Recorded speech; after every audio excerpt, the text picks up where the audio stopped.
Anoleeraan baraarame barruu kee irratti baatame kan hin baanne keessa kooti bara keessa naaf oolame. Anoleeraan baraarame barruu kee irratti baatame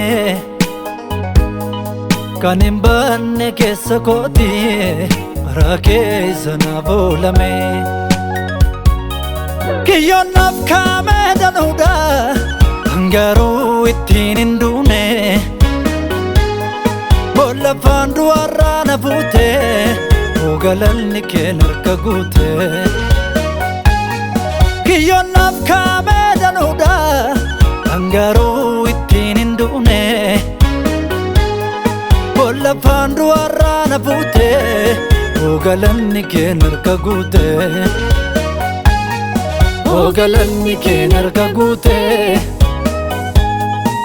galanni kee harka guute, galanni kee harka guute, galanni kee harka guute, galanni kee harka guute, galanni kee harka guute. Galanni kee harka guute, galanni kee harka guute.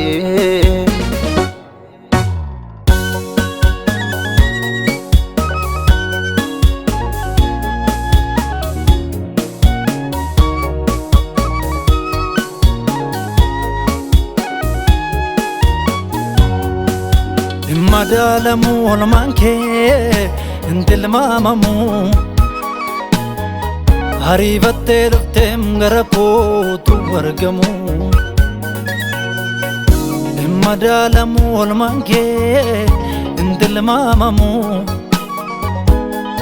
Hariifattee dhufteem gara kootu argamu. Yemmuu qofaa koo yaaddoon na marsee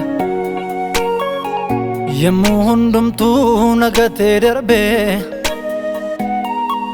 Gooftaa Yesuus koo si qabbeen darbee.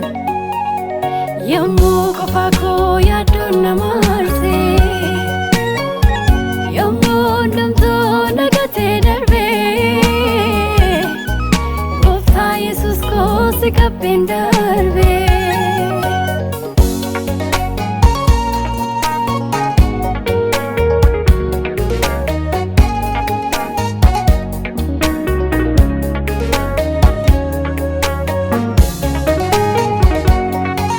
Laansoo daran natti ulfaatu mogoleen koo cabee na nyaatu. Uumee baay'eerran qaxxaamuree ooluudhaaf furmaata barbaadu. Laansoo daran natti ulfaatu mogoleen koo cabee na nyaatu. Uumee baay'eerran qaxxaamuree ooluudhaaf furmaata barbaadu. Gidduutti dhuftee abbaa olmaa koo dhadhaa ejersaa dibdee mataa koo dhuftee ol qabdeem kufaa jiru koo dallaatti ijaarteem kunoo nagaa koo. Gidduutti dhuftee abbaa olmaa koo dhadhaa ejersaa dibdee mataa koo dhuftee ol qabdee kufaa jiru koo dallaatti ijaartee kunoo nagaa koo. Gidduutti dhuftee abbaa olmaa koo dhadhaa ejersaa dibdee mataa koo dhuftee ol qabdeem kufaa jiru koo dallaatti ijaarteem kunoo nagaa koo. Dallaatti ijaarteem kunoo nagaa koo. Dallaatti ijaarteem kunoo nagaa koo.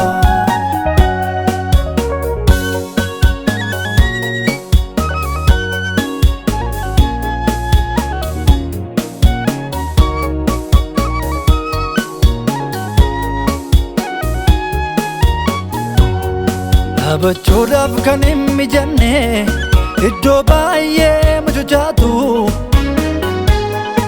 nan argeem jabaa irree kee hara qalbii nama laatu. Dhaabbachuudhaaf kan hin mijanne iddoo baay'ee mucucaatu nan argeem jabaa irree kee hara qalbii nama laatu. Yaanne ani dhugumaan jiraadheef argaa. Yaanne ani dhugumaa laftoon ankoo margaa. Yaanne ani yemmuu mogoleen na buute kan kee na dhibaa dachaati dhuftee na fuute. Yaanne ani dhugumaan jiraadheef argaa. Yaanne ani dhugumaa laftoon ankoo margaa. Yaanne ani yemmuu mogoleen na buute kan kee na dhibaa dachaati dhuftee na fuute.